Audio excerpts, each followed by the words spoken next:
19واں پارہ سورۃ النمل آیت نمبر 41۔ اعوذ باللہ من الشیطان الرجیم، بسم اللہ الرحمن الرحیم۔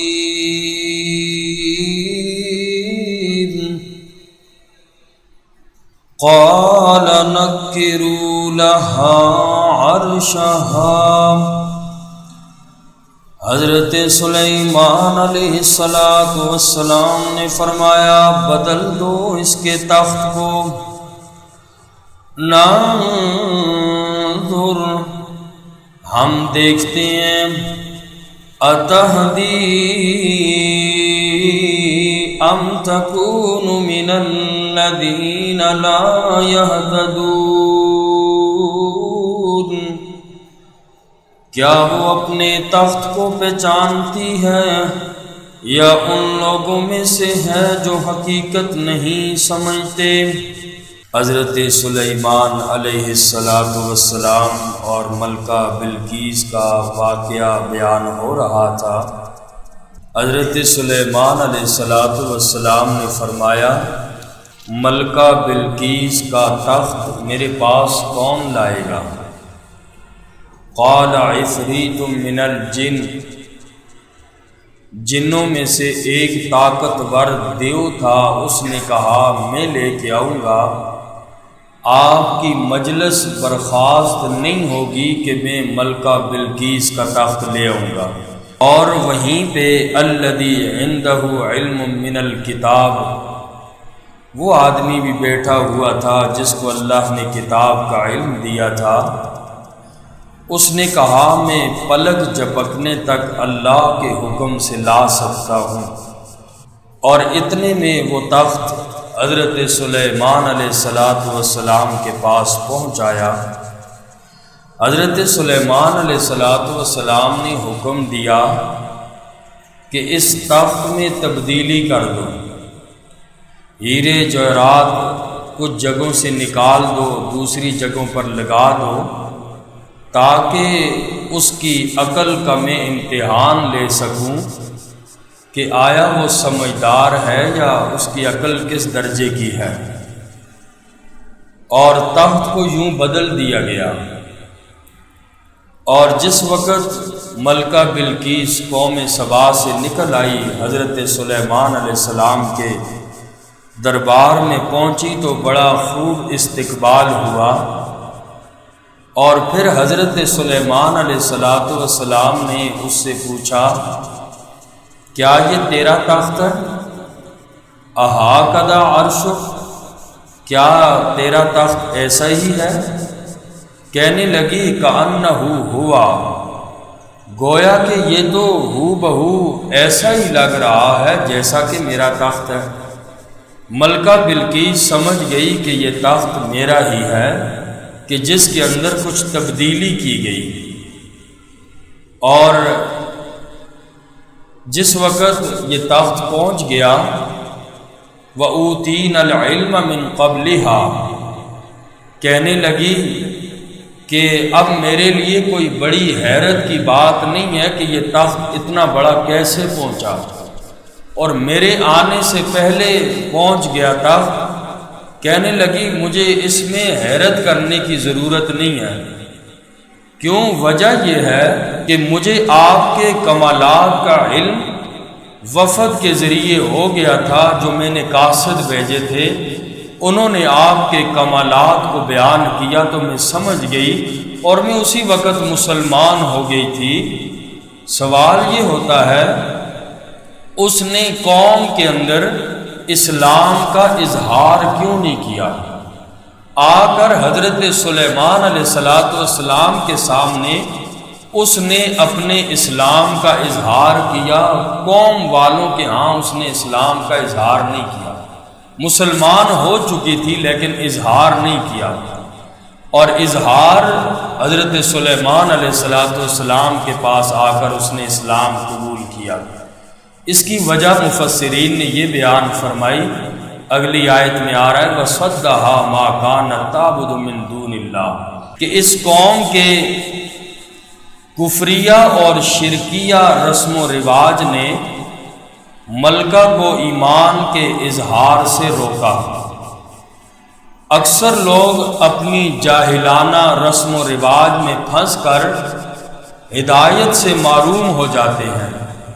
ضد ہوتی ہے، حالانکہ انہیں معلوم ہوتا ہے کہ حق اور سچ کیا ہے، لیکن اپنے رسم و رواج اور اپنی ضد کی وجہ سے حق راستے کی طرف نہیں آتے۔ اور اس زمانے کا بھی یہی حال تھا۔ خود مشرکین مکہ آقا علیہ الصلوۃ والسلام سے یہی کہتے تھے کہ آپ تو ہیں سچے، لیکن کیا کریں کہ ہم اپنے باپ دادا کے دین کو نہیں چھوڑ سکتے۔ ضد تھی، عناد تھا۔ یہود و نصارہ قرآن نے فرمایا آقا کو اس طرح پہچانتے تھے جس طرح لوگ اپنی اولاد کو پہچانتے ہیں، لیکن ضد تھی، سرکشی تھی۔ صرف ایک ہی بات تھی کہ بھائی انبیاء تو بنی اسرائیل میں آتے رہے، یہ آخری نبی بنی اسماعیل میں کیوں آ گیا؟ قومیت پرستی کی وجہ سے حق سے دور رہے یہود و نصارہ۔ تو اس لیے بڑے بڑے سمجھدار سمجھے جانے والے لوگ اپنی قوم کی رسم و رواج میں مبتلا ہو جاتے ہیں، سمجھتے ہم غلط کر رہے ہیں، لیکن کیا کریں، اپنے بڑوں کی رسم و رواج نہیں چھوڑ سکتے، حق کا معلوم بھی ہو جائے۔ تو اس لیے ہدایت سمجھداری سے نہیں آتی، ہدایت عقل مندی سے نہیں آتی، یہ رب کا جس پر احسان ہو اللہ ہدایت اسے دیتے ہیں۔ تو اس لیے ہمیں بھی اللہ کا شکر ادا کرنا چاہیے کہ رب کریم نے مجھے اور آپ کو ہدایت دی، مسلمان بنایا، اور پھر قرآن کریم کے ساتھ اس دور فتن کے اندر لگایا، اس لیے کہ یہ اللہ کا بہت بڑا احسان ہے۔ پہلے بھی عرض کر چکا، پوری دنیا کی آبادی کو دیکھا جائے تو 7.5 ارب تقریباً، جن میں 2 یا 2.5 ارب مسلمان ہیں، باقی ساری دنیا پہ کفر کا نظام ہے، کافر لوگ ہیں۔ تو اس لیے اللہ کا شکر ادا کرنا چاہیے، اللہ کریم نے مجھے اور آپ کو جو ہدایت دی۔ وجہ کیا ہے کہ یہ بڑے بڑے سمجھدار لوگ، عقل مند لوگ ایمان نہیں لاتے، ہدایت نہیں لاتے، خاندانی رسم و رواج۔ مسئلہ یہ ہے کہ خاندان کے جو رسم و رواج ہوتے ہیں یہ ان کے مزاج میں رچ بس چکے ہوتے ہیں، اور جن سے چھٹکارا ممکن نہیں ہے۔ اور دیکھا جائے تو بڑے بڑے دنیا کے کافروں میں بھی آپ دیکھیں بڑے بڑے سمجھدار لوگ تھے، لیکن ہدایت کو نہ پا سکے، ہدایت نہ ملی۔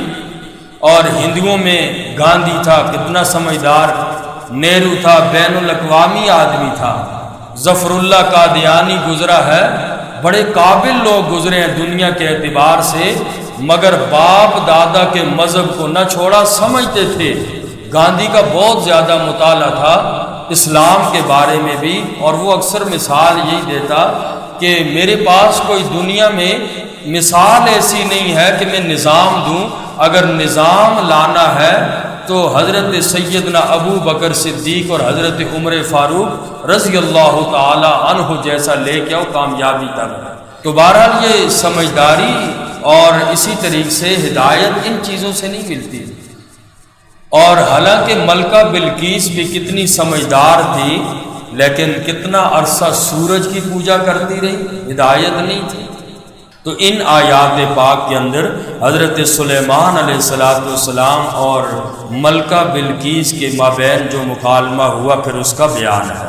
فرمایا قال نکروا لها عرشها، حضرت سلیمان علیہ السلام نے فرمایا بدل دو اس کے تخت کو۔ مقصد یہ تھا ننظر، ہم دیکھتے ہیں، اتہدی، کیا وہ اپنے تخت کو پہچانتی ہے، ام تکون من الذین لا یہتدون،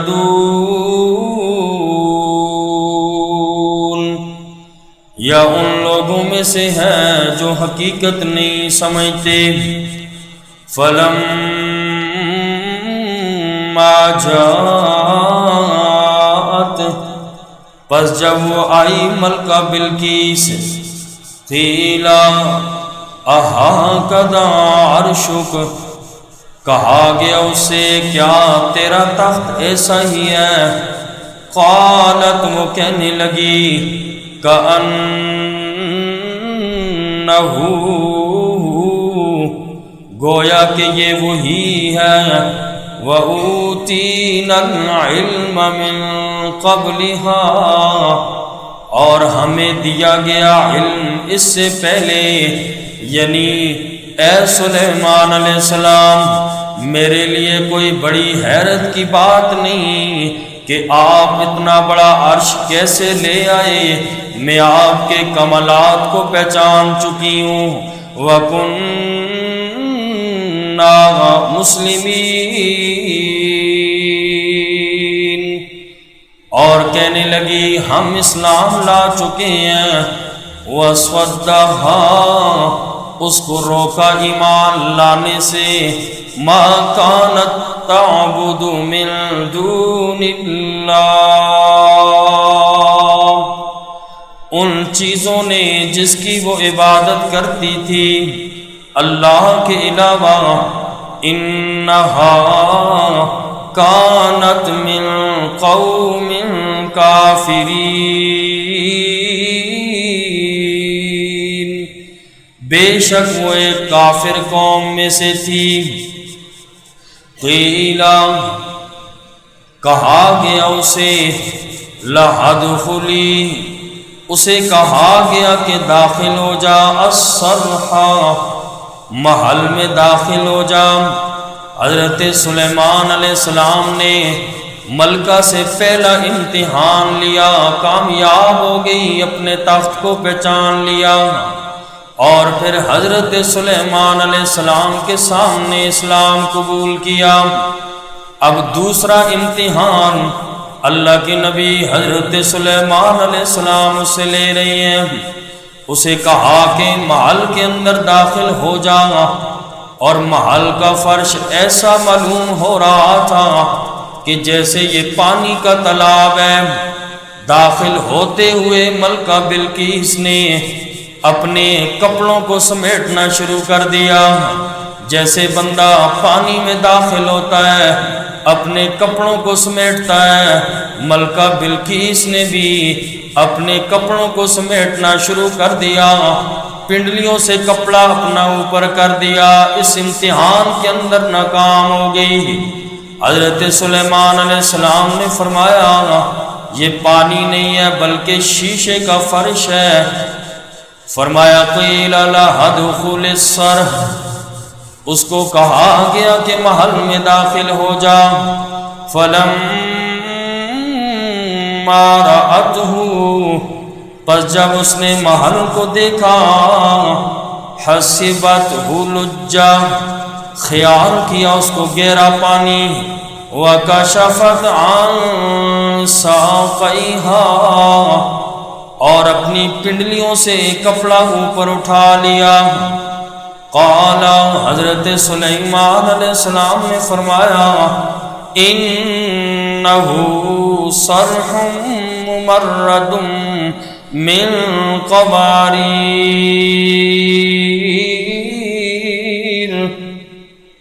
یہ محل مزین کیا گیا شیشوں سے۔ قالت، ملکہ بلقیس کہنے لگی رب انی ظلمت نفسی، اے میرے رب میں نے اپنی جان پہ ظلم کیا، اب تک کفر میں پڑی رہی، میں حقیقت کو نہ سمجھ سکی۔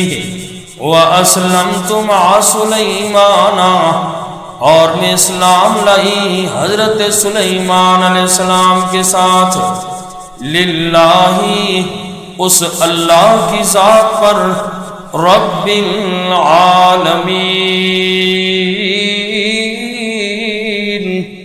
جو تمام جہانوں کا رب ہے۔ یہ جو بیان فرمایا کہ محل کے اندر داخل ہوئی اور اس نے اپنے کپڑے سمیٹے۔ حضرت سلیمان علیہ السلام نے فرمایا انہ صرح ممرد من قواریر، یہ پانی نہیں ہے بلکہ شیشے کا فرش بنایا گیا ہے۔ سوال یہ ہے کہ اس کی حکمت کیا تھی؟ یہ جو شیشے کا فرش بنایا گیا اس کی حکمت کیا تھی؟ اور بعض تفسیری اور تاریخی روایات کے اندر یہ بھی ہے کہ حضرت سلیمان علیہ السلام ملکہ سے نکاح کرنا چاہ رہے تھے، اور انہوں نے سنا تھا کہ اس کی پنڈلیوں پر بال بہت زیادہ ہیں، اور چونکہ آپ نے پیچھے تفصیلی ملکہ بلقیس کے بارے میں سنا کہ بعض نے یہ بھی لکھا کہ اس کی والدہ جن تھی، جن کی جنس میں سے تھی، اور اس سے یہ ملکہ بلقیس پیدا ہوئی۔ اور ملکہ بلقیس نے تکبر میں آ کر کسی عورت سے، انسان عورت سے نکاح نہیں کیا، بلکہ اس نے جن عورت کے ساتھ نکاح کیا تھا۔ اور اس کی بھی تفصیل ہوئی تھی کہ جن عورت جنس الگ ہے، نکاح جائز ہے یا نہیں ہے۔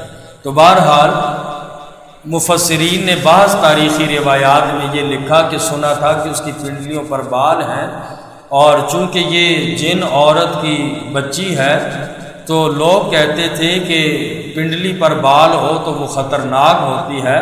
تو بہرحال اس کی حقیقت کچھ نہیں لگتی، تاریخی اور تفسیری روایات ہیں۔ اس کے علاوہ بھی اور بہت کچھ لکھا گیا۔ تو بہرحال یہ اسرائیلی روایات ہیں کہ جن کے بارے میں کچھ حقیقت یا ٹھوس بات نہیں کہی جا سکتی۔ اصل بات جو راجح قول ہے وہ یہ ہے کہ حضرت امام فخر الدین رازی رحمۃ اللہ تعالی علیہ نے لکھی ہے۔ وہ بات یہ ہے کہ حضرت سلیمان علیہ السلام اس کی عقل کی خامی کو واضح کرنا چاہتے تھے کہ باوجود سمجھدار ہونے کے اس عورت کے، اس ملکہ کے عقل پہ پردہ پڑا ہوا تھا کہ وہ شیشے کو ایک تو پانی سمجھ لیا، ایسے ہی اس نے سورج کی چمک دمک کو دیکھ کر، چونکہ یہ سورج کو خدا ماننے والی تھی، اس کی ساری قوم سورج کی پجاری تھی، اور سورج کی چمک کو دیکھ کر یہ سورج کو الہ سمجھ بیٹھی، خدا سمجھ بیٹھی۔ تو حضرت سلیمان علیہ السلام اصل نقطہ اس کو یہ سمجھانا چاہتے تھے کہ سورج خدا نہیں ہو سکتا اور سورج الہ نہیں ہو سکتا۔ اور آج بھی دنیا میں ایسی قومیں موجود ہیں کہ جو چاند، سورج، ستاروں کی پوجا کرنے والے ہیں، یہاں تک کہ بعض تو درختوں کی بھی پوجا کرتے، انہیں خدا سمجھا ہوا ہے، سانپوں اور بچھوؤں کی بھی پوجا کرنے والے ہیں۔ بلکہ ہندوؤں کی تو ایک قوم ایسی ہے وام مارگی کہ جو تو شرمگاؤں کی بھی وہ پوجا کرتے ہیں۔ مندروں میں ایسی مورتیاں، شیو لنگ کے نام سے اگر آپ اس کو کی تاریخ میں پڑھیں تو انسان حیران ہو جاتا ہے کہ یہ اس کی پوجا کر رہے ہیں، اور اس کی مورتیاں بھی بنی ہوئی ہیں، اور کیا مرد اور کیا عورتیں ایسے ہی۔ تو جب عقل پر پردے آ جائیں تو پھر رب سے انسان دور ہو جاتا ہے، ایسے ہی پھر حرکات کرتا ہے۔ آخری بات یہ کہ آیا حضرت سلیمان علیہ السلام نے ملکہ بلقیس سے نکاح کیا یا نہیں کیا؟ قرآن کریم اس حوالے سے خاموش ہے، صحیح روایات اس حوالے سے خاموش ہیں۔ جب صحیح ٹھوس ذرائع خاموش ہیں تو بس اس کے بارے میں خاموشی ہی اختیار کرنی چاہیے۔ البتہ بعض جیسے روایات، اسرائیلی روایات میں یہ لکھا ہے کہ حضرت سلیمان علیہ السلام نے ملکہ بلقیس سے نکاح کیا اور پھر اس کو اپنے ہی ملک سبا پر برقرار رکھا اور واپس اس کو بھیج دیا تھا، اور پھر ہر ماہ تشریف لے جاتے تھے۔ واللہ عالم صحیح بات کیا ہے، بہرحال یہ ٹھوس روایتیں نہیں ہیں۔ حضرت سلیمان علیہ السلام کی کتنی شادیاں ہوئیں اس حوالے سے بھی روایات، بعض نے تو لکھا 1000 بیویاں تھیں، اور بخاری کی روایت کے مطابق حضرت سلیمان علیہ السلام کی 100 بیویاں تھیں۔ بعض روایت میں 99 اور مسلم کی روایت میں 90 ہے۔ اتنی بیویاں یعنی حضرت سلیمان علیہ السلام کی تھیں۔ بخاری شریف کی ایک روایت ہے، حضرت سیدنا ابو ہریرہ رضی اللہ تعالی عنہ فرماتے ہیں کہ آقا علیہ الصلوۃ والسلام نے فرمایا کہ حضرت سلیمان علیہ الصلوۃ والسلام نے فرمایا کہ آج رات میں اپنی ازواج کے پاس جاؤں گا، 100 ازواج کے پاس جاؤں گا، اور ہر ایک یعنی امید سے ہوگی اور ان سے جو بچے پیدا ہوں گے اور میں ان کو مجاہد بناؤں گا، جہاد کے لیے ان کو پیش کروں گا۔ تو انشاءاللہ نہیں کہا، ایسے ہی جملہ فرما گئے لیکن انشاءاللہ نہیں کہا۔ یہ بخاری شریف کی روایت ہے۔ تو کسی کے ہاں بچہ نہ ہوا، ایک بیوی کے ہاں بچہ ہوا، وہ بھی آدھا، یعنی آدھا بچہ پیدا ہوا، جس کا بیان اگلی صورتوں میں آئے گا۔ تو بہرحال یہ ان کی بیویوں کی تعداد کے بارے میں ہے۔ اس کے علاوہ کچھ یہودی روایتیں بھی موجود ہیں، جیسے کہ جیوش انسائکلوپیڈیا کے اندر حضرت سلیمان علیہ السلام کا تذکرہ ہے، اور اس میں تو یہودیوں نے جو روایتیں بیان کی سراسر حضرت سیدنا سلیمان علیہ السلام پر الزام تراشیاں۔ تو بہرحال اگر ایسی کوئی روایتیں آئیں تو یہ یہودی روایتیں ہیں جو طرح طرح کی، آج چونکہ نیٹ کا دور ہے، سوشل میڈیا کا، جہاں بھی کتاب سے اٹھایا حوالہ لے دیا، کسی کیا پتہ کون سی کی کیا کتاب ہے، تو یہ جتنی اس طرح کی باتیں ہیں یہ یہودیوں کی روایتیں ہیں۔ اللہ تعالیٰ مجھے اور آپ سب کو عمل کی توفیق نصیب۔ الحمدللہ رب العالمین والعاقبۃ للمتقین والصلاۃ والسلام علی سید الانبیاء والمرسلین وعلی آل بیتہ واصحابہ اجمعین۔ ربنا تقبل منا انک انت السمیع العلیم وتب علینا انک انت التواب الرحیم۔ جن احباب نے دعاؤں کے لیے فرمایا، بالخصوص دعا فرمائے اللہ تبارک و تعالی تمام درس کے ساتھیوں کو، سننے والوں کو اللہ تبارک و تعالی مجھ سمیت دنیا اور آخرت کی کامیابیاں نصیب فرمائے، دنیا اور آخرت کی ذلت اور رسوائی سے اللہ ہم سب کی حفاظت فرمائے۔ یا اللہ کریم، جن کے والدین دنیا سے چلے گئے اللہ ان کی قبروں کو منور فرما، آخرت کی منزلیں آسان فرما۔ اللہ کریم جب تک زندہ ہیں قرآن کریم کے ساتھ زندہ رکھ، اللہ موت بھی قرآن کے ساتھ دے، اللہ کل قیامت کے دن حشر بھی قرآن والوں کے ساتھ کرنا۔ وصلی اللہ تعالی علی خیر خلقہ محمد و آلہ و اصحابہ اجمعین۔